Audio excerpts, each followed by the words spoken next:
Anyway, good morning, everyone. It's lovely to see you on this Sunday morning. So, how do you make your CV stand out from the crowd? Well, I think the first thing that you need to do is to think about why we have CVs. And as you will see from our next slide, we have them to enable us to network and market ourselves. And many of you would say that this is to get you a job. But in fact, the first stage is to get an interview. And it's quite important to remember that having a CV, writing a CV to get you an interview is easier than writing a CV to get you a job. The interview will get you the job. What the CV also does is inform the interview and the questions that you might be asked. So it's an important thing to remember that whatever you put in your CV, you must be expected to ask about. But on the positive side, if you include something that you want to be asked about, the chances are that you will be. So, how many CVs should you have?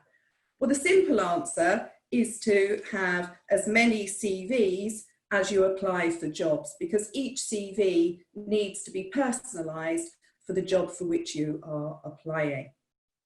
So, moving on to the next slide. We move on to the next slide. So what should a CV look like? Well, it's basically a maximum of 2 pages. No one will read a CV that's any longer than 2 pages. And in fact, it's important that the important information, the stuff that's really going to make a difference, is at the top of the first page. And we'll come on to how you do that. It needs to be attractive and easy to read, and not less than 11 or 12 point. Often we fall into the trap of typing it very small in the hope of cramming more in, but actually that makes it difficult for people to read. Similarly, plenty of white space, so make sure you have good margins and space between the sections to make them again stand out. And a modern typeface, e.g. not Times New Roman, which is considered to be quite old-fashioned now. And very important, no errors. It's surprising how many CVs we see where people say they have an attention to detail, but in fact, there's lots of errors in the CV. So moving on, this is what we would consider to be a bad CV for all sorts of reasons. First of all, it doesn't need to say that it is a CV or a curriculum vitae. It is obvious what it is. The layout is not good, and it's also unnecessary to say name, address, telephone, etc., because again they are obvious. So that helps to cut out the clutter. In terms of age, no need to give your age or date of birth on your CV, and that might be reassuring to those of you who are a bit older and worried about ageism. One of the things we can help with is to actually make your CV completely ageless, and things like the national insurance number isn't needed either. Now, the personal statement is one of the really key things about a CV. And this one is not good because it's all over the place. It's very difficult to see what kind of job the individual's looking for. And somebody who is at the age of 36 36, not 86, doesn't need to start with their education. Employers want to know what the really important stuff first, and what's more important at that age is what is your work experience. So that would generally come first. And moving down, sort of looking at the work experience, it's very much reads like a job description. It doesn't actually demonstrate the individual's skills and experience. And again, moving down, we've got some very key skills at the bottom with those languages, so they should be at the top of the CV, and certainly not necessary to put references available. So what does a good CV look like? Well, this is the kind of CV that we would help you to produce. It very much, if you look at the first half page of the first CV, of the first half page, you will see that it is really bringing out the key things that will make that person attractive to an employer. The profile at the top is actually saying to the employer, I am the kind of person that you ought to recruit. And moving down, you will see that there are achievements. We're a very achievement-focused society, and it's really important that you bring out those achievements. And going back to what I said about people looking at the CV in order to ask interview questions, these are the kind of things that people will want to know about are your achievements. So this CV is really bringing out those achievements and the skills, and then if you look down, there is information about the person's interests. This CV is a sort of a hybrid CV, because there's very different types of CV that you can do, the functional, the chronological, and this brings out an element of both. Moving on, what should we think about when developing our CV? Well, we need to put ourselves in the employer's shoes and think about what it is that they are looking for. And then that makes it easier to develop our CV, because we can then think about what competencies we have to offer that meet what it is the employer is looking for. We would also suggest that you think about the volunteering you do, because volunteering, and we don't only say this as an organisation which is based on volunteers, but volunteering is a really important thing. It helps us to develop our experiences, our skills and our competencies, as well as saying what kind of person we are. But having sort of drafted your CV, we then need to think about what gaps there might be between what it is you're offering and what employers are looking for, which will help us to think about, are there any development initiatives that we need to start in order to be able to boost our CV? So what should we include in our CVs? A profile that's written for the job for which you are applying. The achievements, so things that you have done in the past which actually demonstrate that you will be good for the job for which the CV is being used. Your education and qualifications, but again, need to only look, for most of us, if we've been in the workplace a few years, at the highest level of education and qualifications. We also need to think about our experience from work, and this can be paid or voluntary, and include those competencies and skills that we have developed. As a multilingual society, the languages that we speak are also important, and we probably would want to get those up in the profile of the CV. Any positions of responsibility that you've held, and it is still shown in research that employers do like to know about your hobbies and interests. So do think about including those, but again, think about how they support your application. So thank you for listening. I'm now going to pass you over to Eric.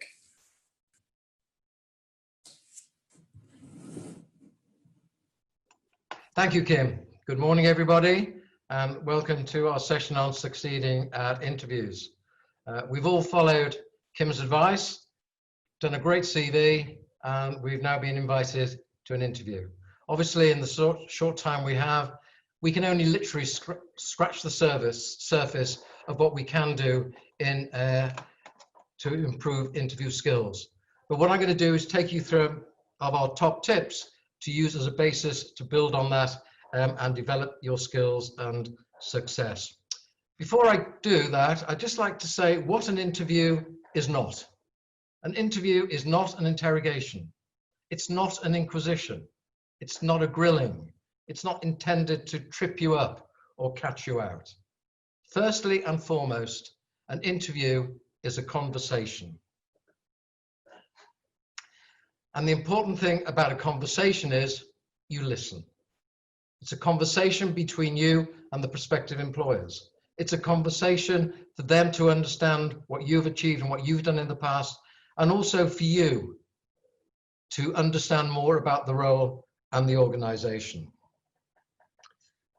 So listen, please answer the question. Don't answer the question you think the interviewer asked you. Don't answer the question you'd like the interviewer to have asked you. Answer the question the interviewer has asked. Think why it's being asked and answer what has been asked. If you're unsure of the question, no harm in asking for clarification. Could you please repeat the question? Were you talking about when I was working at Amazon or when I was working at Google? Do challenge and have views. At the end of the day, most employers want people who are going to operate in that way. But don't get into an argument. If your interviewer challenges you, it's done for a good reason. It wants to test you out and see how you behave in that environment. So go along with it and don't get into an argument. In other words, don't let them wind you up. Keep calm. Deep breaths every so often help. It's amazing how many people can get through a 40-minute interview without taking a single breath. And finally, please, when you have answered the question, shut up. The danger is the interviewer sits there nodding, yeah, and you feel they're asking for more. It is not the case. If you feel you've satisfactorily answered the question, stop. If there's a pause, ask, would you like me to give you another example? Was there something you'd like me to explain further? Whatever you do, do not keep talking because you will build a great big hole for yourself. So what's our first top tip for interview success?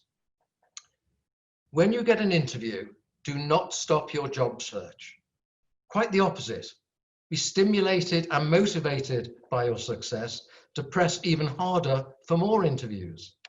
An interview is not a job. It increases your odds of getting a job, but it is not a job. And if you go along to an interview knowing that you've got lots of other things happening in the pipeline, you'll be more confident, you will be more relaxed.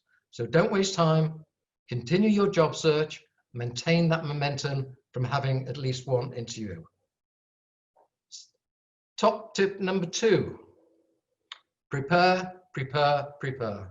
The fact is, you can never do enough preparation. Prepare what you're going to say about yourself to demonstrate your skills. And the important word there is demonstrate.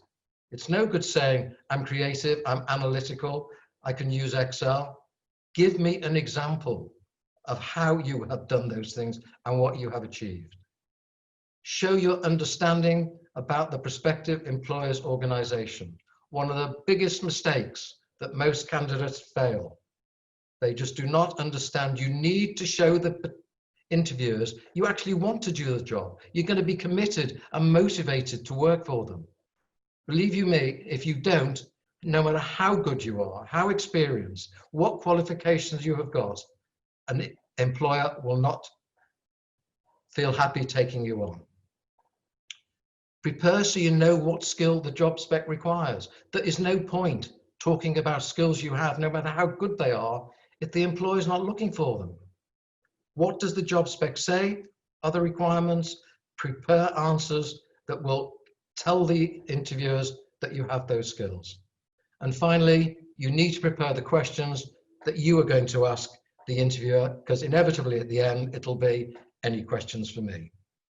Let's move on to top tip number 3. First impressions. Fact of life, can't change it. We might disagree. The minute you saw my face on the screen, you formed a view about me. And I did the same with every one of you. It's human nature. So before a single question is asked, the interviewer has formed an opinion. Let that be a favorable opinion. In the current environment, some of the particular things you need to be conscious of. Set your device up correctly. Make sure your screen is at 90 degrees. Otherwise, the camera could be looking up your nose or looking down at your lap, neither of which is particularly attractive. Have the camera at eye level. So when you're looking at the camera, it appears that you're maintaining eye contact. Show head and top of the body, a bit of body. So I can show you some body movements, some body language. Yeah, I'm looking at the screen now, and half the faces look like cardboard cutouts. You know, you want the interviewer to see that you are alive, that you have energy, that you have enthusiasm, your appearance, your body language, tone of voice, and particularly tone of voice. Because at the end of the day, you know, it's one of the few things that you've actually got to use in this kind of environment. And your first words, you know, get in early, greet the interviewer when they arrive in a positive, confident, and mature manner. And never forget during an interview, the interviewer is desperate for you to be the right one. Who wants to go and spend another 8 hours on a Zoom tomorrow interviewing candidates? Please be the one, let me offer you the job, and let me get back to work. Top tip number 4. Believe it or not, and I can't do it because we're not interactive, if I said to you, how many interview questions are there? The usual responses start at 10 and go up to infinity. In fact, there are only 3 questions the interviewer wants an answer to. Can you demonstrate you can do the job? Have you got the qualifications? Have you got the right achievements, the skills, the background to do the job that I'm asking you to do? Now, the interesting thing is, of course, the very fact you've got an interview means that someone's looked at your CV and said, yeah, I think this individual can do the job. Let's get them in and confirm it and just see how good they are. So be positive. You know, you've got the interview. They think you can do the job. This is the occasion when it's more a question of rubber stamping what you can do. Second question, do you really want the job? As I said before, if a candidate doesn't show motivation, doesn't show commitment to a potential job or organization, they will fail that interview. It is absolutely critical. And the third question, will you fit in? Will you fit in with me? Will you fit in with my colleagues and the ethos of the organization? You can't change your personality, but you can modify it to meet the environment in which you're looking to work. So research the organization, find out what its attitude is, what its culture is, what they believe in, what they don't believe in, how they behave, talk to people, use your network. And when you are talking at the interview, demonstrate you're adaptable, you're flexible, you don't have a rigid view on everything and how you should behave within an organization. Demonstrate that you can and will fit in. And finally, our top tip number 5. As I said, you'll get to the end and inevitably the interviewer will say, any questions for me? Keep those questions strategic and topical. Because what this enables you to do is to further demonstrate your interest about the organization, demonstrate you've researched it, demonstrate you know about their competitors and the sector in which they operate in. So firstly, please, and I know it sounds silly, do not ask questions to which you should know the answer. The number of times, you know, in a mock interview, the candidate will ask me a question and I say, well, didn't you look at our annual report? We go into great detail about that particular issue. Okay, not good. Don't ask about things affecting you. You know, where are the toilets? Do you have a staff canteen? Do I get discount on the products? Show an interest in the organization you are applying to. Ask about growth initiatives, geographic expansion, the implications of recent political and financial changes, etc. I mean, at the moment, unfortunately, we are full of things happening around us all over the world, which will impact businesses, impact virtually every organization we're going to work for. So we can use that to base our questioning. One of the things I try and do when I go to an interview is watch the morning news. So you have a question which really is topical, something which only broke that morning, and it really demonstrates that you're on the ball, thinking about the job, already thinking about the organization. Be prepared to have a view on your own questions. Again, a lot of candidates think they can be, you know, clever and then actually try and trip up the interviewer, never mind the other way around. So they'll say, what are your plans for when we leave the EU? If I was asked that question as the interviewer, you know what my response would be? What do you think we should be doing? Now, obviously, I don't expect you to know the answer, but I would expect you to have a view as how we should be going about things, what we should be considering, so I can understand your thought process and your approach to problem solving. And obviously, again, in the current environment, one important thing to understand is remote working. How are they going to do onboarding? Will there be any physical, because God forbid, it might be you have health problems and you're not able to do things physically. So be absolutely clear in the current environment what would be involved going forward in terms of further interviews and in terms of the horrible word which I hate, the onboarding process. I hate it as much as I hate deplaning, which unfortunately we're not doing an awful lot of at the moment. So everyone, there are top 5 tips. Please read them, have a go at them, let us know if you've got any queries or questions. And I'm now going to hand you over to Laura Fox, who is going to take us through the mysteries of LinkedIn to show how we can really use it to maximize our opportunities in our job search program. Laura. Thank you so much, Eric. I absolutely loved your session. Absolutely brilliant. Thank you for passing over the baton. So yes, Kim has talked about CV. Eric has talked about what happens when you go to interview, but another very important component is around LinkedIn. And just for context, I worked at LinkedIn for 7 years. And when I left 2 years ago, I set up my own LinkedIn consulting business. So it's something that is very close to my heart. And I've worked with companies large and small for many years. And LinkedIn is becoming more and more entrenched in the way that they do business. So if we don't talk about it, we'd be sort of missing a big part of the story when it comes to job seeking. So let's jump in. Next slide. Let's just think about, there's 2 things that I wanted to talk about today. And as Eric just said, I do a session once a month with Resource, which we do in a couple of hours. In all my private work, sometimes we do this in a half-day session, and we've got 12 minutes. So I tried to crystallize it down to kind of 2 things. One was to set some context. So think about how to think about LinkedIn in terms of kind of a 3-stage process so that you understand kind of the best way to use it. And the second part is to give you some sort of practical tips in how to create a great profile, because as I'll explain in the first part, the profile is everything and it's the most important part of the LinkedIn story. So let's set some context about LinkedIn. Next slide. So why do people use LinkedIn? First of all, I think if we don't understand why people are coming to LinkedIn, then there's no point in giving you all of this tactical advice. So people are using it really for 3 main reasons, which actually aren't the reasons on the screen here, but they sort of are, but they are, LinkedIn is the largest professional networking site in the world with nearly 700 million members. 26 million people in the UK have profiles. So people are using it as a way to maintain a professional profile of record on the web. So if you want to know about me and my professional career, my LinkedIn profile will tell you everything. So just in the same sort of way that my Facebook sort of represents me personally, my LinkedIn represents me professionally. So that is a primary reason that people come to LinkedIn, is to maintain their profile. The second reason that people come is to maintain their network.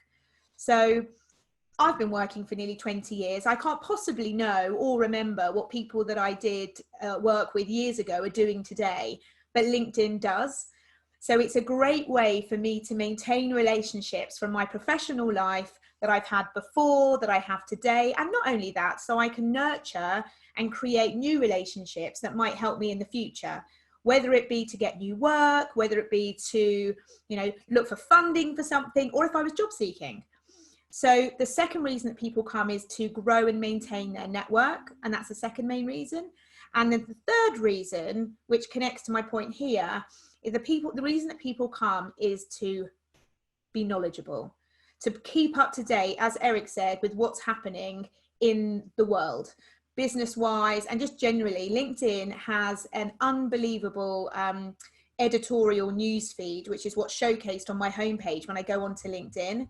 So if I want to look smart when I'm talking to a client, if I want to know what the latest is happening in my industry, if I want to see the burning issues that are affecting my network, as we have already quite rightly said that the world is in a crazy place right now, if I want to know how that's affecting business and perhaps the industries that I want to work in, I want to work with, then LinkedIn is an amazing place to keep up to date with industry knowledge.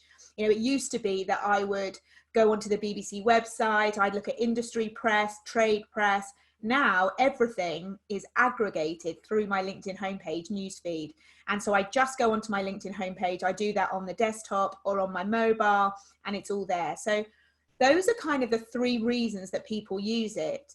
So following on from that thought process, when you're thinking about LinkedIn, if there's a takeaway from this session, if you do nothing else as a result of spending kind of these 10 minutes with me, then have a great profile. Because the number one thing that people do on LinkedIn is look at profiles. And those employers that you're going to be applying to, if you're using it from a job seeking perspective, or even, you know, I'm not job seeking, but as a freelancer, I'm always looking to engage with different businesses and different people for working opportunities. If neither of those things are relevant today, it might be that they're relevant tomorrow, in 6 months' time, or in a year. So people are checking you out without even you inviting them to do so. And the thing about the profile is, it's that it's extremely well indexed on Google. So I couldn't pay all the money in the world to Google to appear on their first page of search results. I just simply wouldn't have the budget, but my LinkedIn profile keeps me up there on page 1. So people are going to be checking me out. People, you on this call might check me out, my clients that I might want to engage with. You know, business happens, clients find me, jobs happen by word of mouth. So just make sure that you've got a great profile, which is why in a moment, I'm going to take you through the best profile tips so you get a really great profile. The second piece in the puzzle is, once you've got this great profile, which will be my number 1 takeaway from today, is grow your network. So it's all very well that you're going to have a great profile, but if people don't know you, if you're not kind of networking your way into having good conversations, you're not connected to people, you're not going to see their content on your page. If you just have 100 connections or even 200, it's probably not going to be enough. You know, just I suppose the number 1 lesson here, which sadly we're not going to get onto in today's session, but we do when we expand it through the monthly session we do with Resource, is just add connections. Add people that you know in real life and make sure that you're connected to them digitally. Especially right now, people aren't meeting in person, so people are networking online. So that's kind of the second piece. You've got a great profile, you're adding connections all the time. Then the third piece is, are you actually sharing content? So what content does is it puts your head above the parapet. It allows people to see that you're there. If you say nothing, then people might find you, but then that's it. They'll never see you again. And so by adding content, and what I mean by that is that the easiest thing to do is to like posts that you might see on your homepage feed, but add an intelligent comment and share something that you think is going to be interesting to the people that you're connected with. It showcases your expertise. It shows that you have an opinion. And as Eric quite rightly said, you know, people want to know that you've got an opinion on the world and the business that you're doing. So just take those steps into sharing some content. So what I'll do now is, the profile, as I said, is the most important part. Let's go to the next slide and have a look at what are the most important elements. Right, first of all, hopefully you can see a difference between the profile on the left and the profile on the right. The profile on the left I see all the time. There's just very little personalization, there's very little content. It's using pretty much all the sort of standard default options that LinkedIn has on the profile. But look on the profile on the right, it's so much more interesting. There's that lovely big background image at the top. People have got some interesting content in there in the summary. Sort of nearer the bottom, you get that featured section where you can see some kind of rich content. There's a lady there playing tennis. So that is much more appealing to a recruiter, a line manager, a company looking at your profile than the one on the left. So if we skip to the next slide, I'll just take you through the most important elements. So there are about probably 10 sections of the profile to profile completeness, but the ones listed on this slide are probably the most important. So number 8, I probably should have put at number 1, where it says check your settings, because before you do anything on your profile, just make sure that in your settings and privacy that your profile is as open as possible. Because I work with people all the time where they make all these lovely changes to their profile, but actually their profile is quite closed, as in only their connections can see their profile picture, for example. Well, actually, if people can see your profile picture, they are 26 times more likely to connect with you. So just as an exercise, hopefully after today, when you've done all these wonderful sessions with Limmud and you update your profile, just spend 5 minutes going through your privacy and settings, and just make sure that when you're looking at the different options, you click the one that you're most comfortable with, that you're most open with, because there's no point having a profile that no one can find. So I've kind of switched up and put 8 to number 1, but if we go through from the top, your profile URL is your individual address to your profile.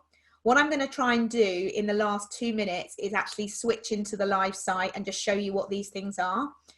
So number 1 is your profile URL. It's your private address, which once you've updated it, because if you haven't done before, it's just a load of random numbers and characters after your name, and it's good to personalize it with just your name. It makes you easier to find. It looks cleaner and more professional. The background image, which this is my profile, is this picture here where I've got a lovely shot of London. If you haven't included that, you'll just have the standard default LinkedIn one, which is blue and boring and not individual. Check your picture. A close cropped head and shoulders shot against a plain background is what you're looking for. You don't want a personal photo where you've been cropped out. It might be a social shot where you've tried to crop yourself in, still looks like a social shot. Your headline, number 4. This is the bit of text that sits underneath your name. So you can, some people don't realize that you can actually personalize that. So that should be almost like your personal brand tagline. So what would you want people to know about you over and above something else? So for me, for example, the first thing I say on my headline is LinkedIn Pro, because I want, if people are to remember me, that's the most important thing that I want people to remember about me professionally. So go in and change that. The featured section I'll show you gives you the ability to pin content. So if you've ever posted anything, you can pin it into your page. You can add your CV. You can upload a Word document or a PDF. So put your CV right into your profile. Make it easy for people to find it. I think the whole thing with the profile is that recruiters are looking at not even tens of profiles often, but hundreds of profiles. You want to make the work that they do easy and remove all of the hassle of them finding your CV and finding your contact details, and remove the guesswork in trying to piece together your story. Just put it all out there. And your experience section. This should not read like a job description. I've done this. These are my roles and responsibilities. It should be more focused on the value that you can bring to a company. So just like Eric said, don't say that you're a great communicator and that you're a great communicator. Give the specific examples. Keywords, which is just words that are relevant to your industry, are really important on websites, because websites like LinkedIn and every other one is algorithm based. And so those important keywords where you give the specific examples of software packages that you know, and specific, don't just say that you do marketing, say that you do email marketing or direct marketing or social media marketing. It's those specific things that recruiters are looking for. So I've got just 1 minute, and what I'm going to do is I'm going to jump into LinkedIn before we go to questions, and just show you in 1 minute what these things are. So this is my profile URL, which you can see up here. You update that by clicking this link on the right hand side. Picture right there, where you see the blue pencil, anywhere on your profile, that's where you can update it. That's where you can go into edit. So big picture, make sure you got one. My photo, head and shoulders cropped. Headline is this bit of text right here. Make sure you make that personal.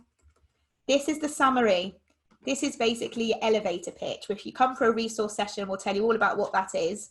And that's like your 30 seconds to tell somebody why you're so great, using lots of specific examples, like Eric said. Include your contact details. It doesn't hurt to repeat them.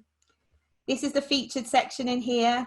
Brings to life the profile, makes it much more a two-dimensional experience than a modern web experience. It shows that you get how the modern web works, which will make you look really good to potential employers. And then the experience section below is this bit here.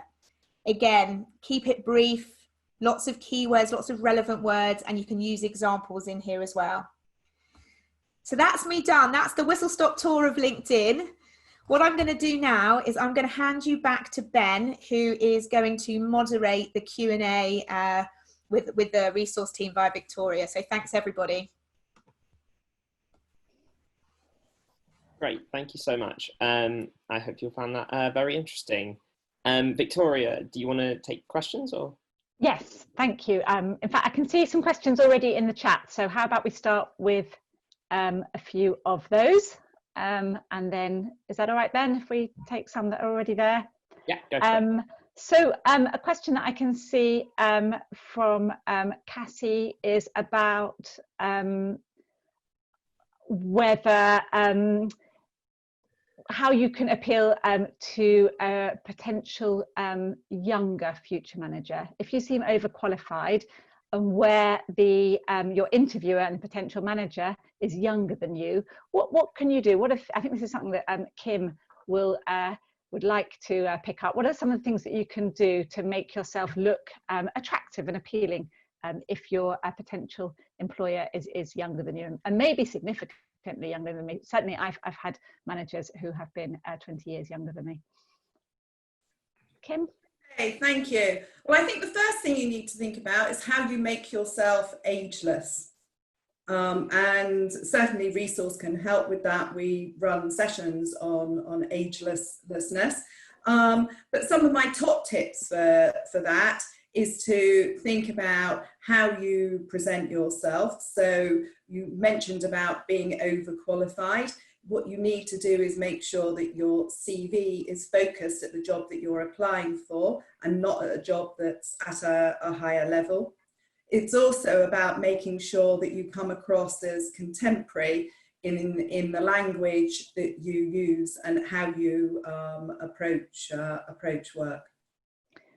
Thank you, Kim. Thank you. As a question that I think would be one that Eric will answer, because it's about interview questions, and a question that definitely comes up from time to time. Where do you see yourself in 5 years' time?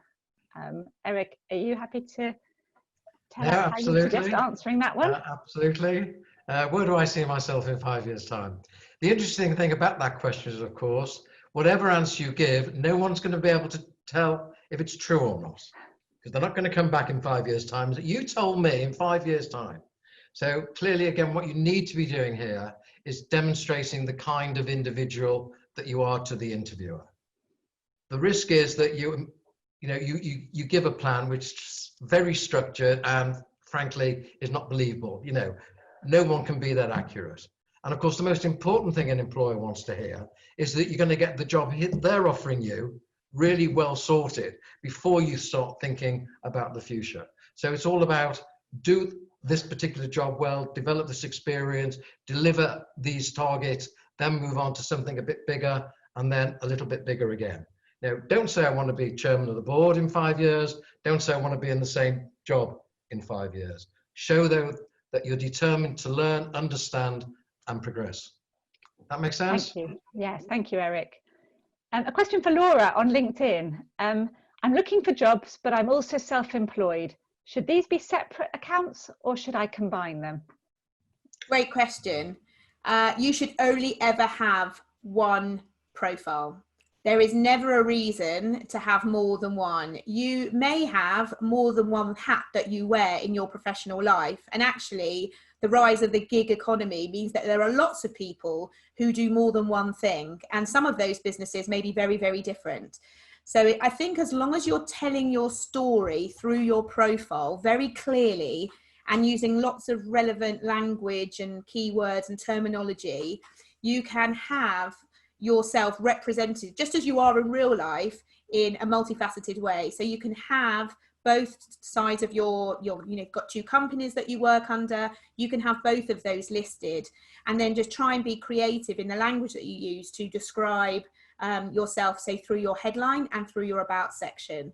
I think as long as you tell the story when people look at your profile so it's very clear, that's absolutely fine. Thank you. And staying with Laura, another LinkedIn question's just popped in. If you know the answer to this, what proportion of the 26 million LinkedIn users are premium account holders? It's something that we probably didn't have time to cover, is the premium feature. And do you know how much this has increased since the COVID outbreak? So I saw that question pop up in the chat, and my first response was, why does that person want to know? Because I have absolutely no idea of the answer. My feeling would be there would probably be under 5%. There are other tools other than premium that give people that extra functionality. For example, corporates use something called Sales Navigator, and there's various different license options. So I don't know the answer, but my feeling would be less than 5%. And has it increased during COVID? No idea. I would say it probably has, especially the free trial. I think because people have a lot of time to experiment as well, and you know the connectivity options are increased, are they not, with premium? So yes, and I think you're right to say, if ever you're thinking about it, if you understand what the benefits are, then the free 1 month trial is always a useful thing to have. And my only advice around that is have a strategy about how you're going to use that month. Otherwise it will fly by and you'll find that you're not getting any value from it. Thank you. I have a CV question for Kim. Kim, what's the best way to show progression within an organisation on your CV? We've talked a lot about how the different jobs are listed, but where you've progressed within the one organisation. Great question. So prospective employers are more likely to be interested in your most recent job. So you need to make sure that you focus on that. But the way that you can deal with it is to actually just put a line that said commenced as a X and progressed through to Z. And that would be a way of dealing with it. But we would need to look at it on an individual basis, because for some people in some roles, it might actually be more relevant to detail each of those roles separately in a chronological way and using a chronological CV. For other people, a functional CV may be more appropriate, and we can talk in more detail about those if you come to resource, where it's actually important just to focus more on that last job, and again, just do a one-liner on how you actually got to that role.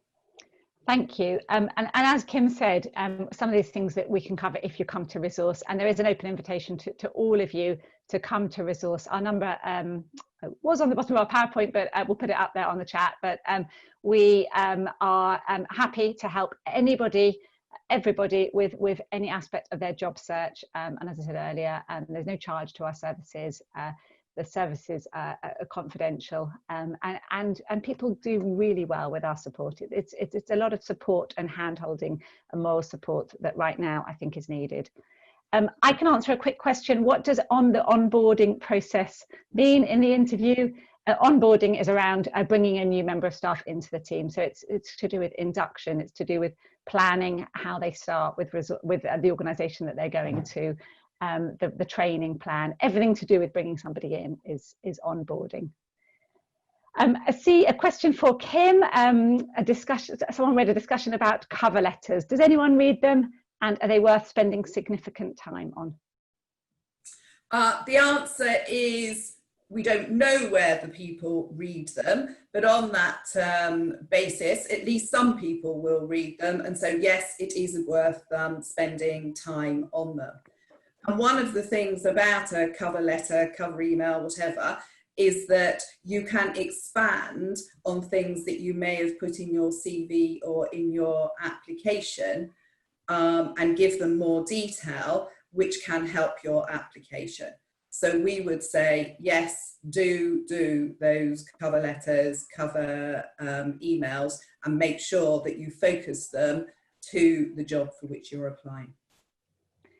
And should a CV always be sent as a PDF, as one of the questioners asks, or should it be as a Word document because of the sorting tools that some recruitment sites use? There are all sorts of views about this, and I think possibly some of it depends on where you are putting up, whether you're putting your CV up on a jobs board or whether you're sending your CV to an individual.